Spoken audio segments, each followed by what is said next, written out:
Hər birinizi salamlayıram. Bu günlərin biz sizinlə Cənubi Azərbaycan 19-cu əsrdə olan mövzu haqqında danışacağıq. Gəlin görək siyasi vəziyyət 19-cu əsrdə Cənubi Azərbaycanda nə cür idi? Deyirik ki, Rüstəm müqaviləsindən sonra güclü xanlıqlar istisna olmaqla bütün xanlıqların daxili müstəqilliyi ləğv olunur. Məsələn, Makudu, Urmiyadı bunların daxili müstəqillikləri saxlanılırdı və digər xanlıqlar artıq vilayətə çevrilir. Türkmənçay müqaviləsindən sonra da deyirik Cənubi Azərbaycan oldu Qacar dövlətinin 4 əyalətindən biri. Düzdür ki, işfaqlar bəzi nüfuzlu xanlar var ki, onların hakimiyyətini tanıyırdı.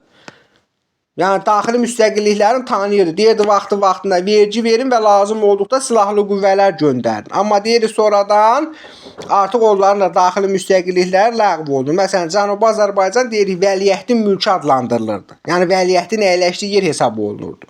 Təbriz nə idi? Səltənət evi. Yəni vəliəhtin iqamətgahı idi. Ona görə də deyək ki, artıq Təbriz elə bir ikinci paytaxt sayılırdı o dövrdə. Hətta xarici diplomat nümayəndələri var ki, onların iqamətgahları Təbrizdə yerləşirdi. Və yaxşı, sosial-iqtisadi vəziyyət nə cür idi Cənubi Azərbaycanda 19-cu əsrdə? Məsələn, həmin vaxt deyir ki, təxmin 2 milyon əhali var idi Cənubi Azərbaycanda. Onların da 4də biri şəhərdə yaşayırdı.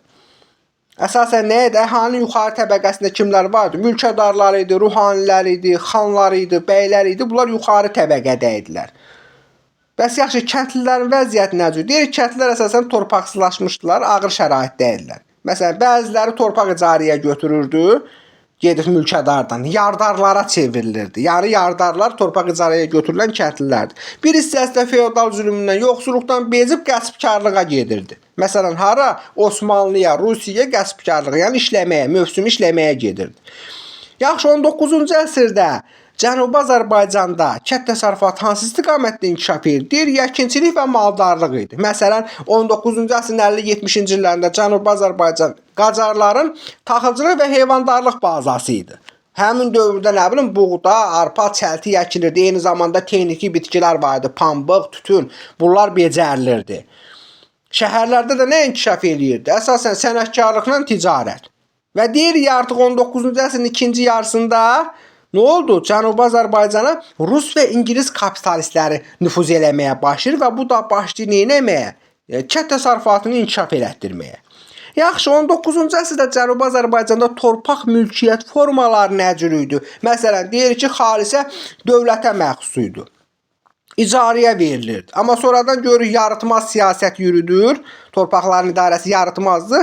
Neyinir? Şah deyir ki, xalisə torpaqları satılsın. Fərman verir 1886-cı ildə. Tiyul nə idi? Tiyul bildiyimiz kimi də adını 2 dəfə deyil ki, eşidirik. Şərti torpaqları idi. Mülkü və hərbi xidmətə görə verilən şərti torpaqları idi. Məsələn, ərbabi torpağı var idi, mülk. Bu da feodalların xüsusi mülkiyyətində olan torpaqlarda irsi xarakter daşıyırdı. Deyirik, hətta əkin əyarları torpaqların 66% ərbabi torpaqları təşkil edirdi. Vəqf torpaqları var idi ki, din idarələrə məxsus idi. Xırda malik torpaqları var idi ki, deyirik, əsasən Urmiya ərazisinə geniş yayılmışdı. Və amma sayı az idi də həmin xırda malik torpaqların. Yəni, bütün əkin əyarlı torpaqların cüzi hissəsini təşkil edirdi. Əsasən kəndlilərin, kiçik mülkədarların torpaqları idi. İlati da var, elat torpaqları adını eşitmişik də biz. Deyirik, ayrı-ayrı tayfalara hərbi xidmətə görə verilirdi. Əsasən otlaqlardan ibarət olunurdu. Yəni ümumiyyətcə 19-cu əsrdə əhali Cənubi Azərbaycanda 20 adda vergi ödəyirdi ki, bizə bunun əsasları lazımdır, vergi növləri yazmışıq. Məsələn, deyə bilər ki, torpaq pulu. Sabit vergi idi. Əsasən torpaqdan da məhsulun 1/10 idi, 10%. Bizdə var idi məlcəhət, üşür. Onun kimi bir vergi idi. Məsələn, baş pulu var. Adından da görürük ki, baş pulu. Malqarıya görə alınır. Yəni malın sayına görə alınır. Sonra qapı pulu var idi. Nə idi? Otlaqlardan istifadəyə görə alınırdı. Biz bunu keçmişikdə Şimali Azərbaycanda hansı idi? Çöp başı idi. Otlaqlardan istifadə alınan vergi. Cənubi Azərbaycanda da qapı pulu idi. Yaxşı, qeyd eləmişik ki, burada nədir? Xalq hərəkatı haqqında, yəni 1848-1852-ci illərdə Babilər hərəkatı. Ümumiyyətcə, Babi ərəbcə ilə qapı deməkdir. Seyd Əli Məhəmmədin adı ilə bağlıdır. Yəni dini təlim idi bu Babilər hərəkatı. 1848-1852-ci illərdə baş vermişdi. bu üsyan. Yəni deyirik məqsəd nə idi? Niyə baş verir? Səbəbi nə idi bu üsyanın? Əsasən mövcud rejimə qarşı baş vermişdi. Bəs iştirakçıları kimlər idi? Kəndlilər də var idi, sənətkarlar da var idi, xırda ruhanilər də var idi, qadınlar da var idi, tacirlər də var. Yəni demək olar ki, bütün zümrəni əhatə eləyirdi. Hətta deyir ki, ən güclüsü Babillər hərəkatının içərisində ən güclü üsyan 1850-ci ildə Zəncan şəhərində olmuşdu. Zəncan üsyanı nə idi? Əsasən qadın azadlığı tələbləri irəli sürülürdü. Hətta biz deyirik ki, həmin vaxtda Babillər ailə üzvləri, yəni xanımları ilə birlikdə üsyana qoşulmuşlar, yəni üsyan qaldırmışdılar. Və üsyan başçılarından biri var idi, məsələn, Tahirə xanım. Qəzvinli Zərintac adı ilə məşhur idi o. Niyə deyirik 10 üsyandan 3-ünə o rəhbərlik eləmişdi. Amma 1850-ci ilin dekabr ayının sonunda şah ordusu 30 minlik ordu yeridir və həmin Babillər, daha doğrusu Zəncan üsyanını yatırır. Sonradan da deyirik ki, 1852-ci ildə tamamilə Babillər hərəkatı yatırıldı.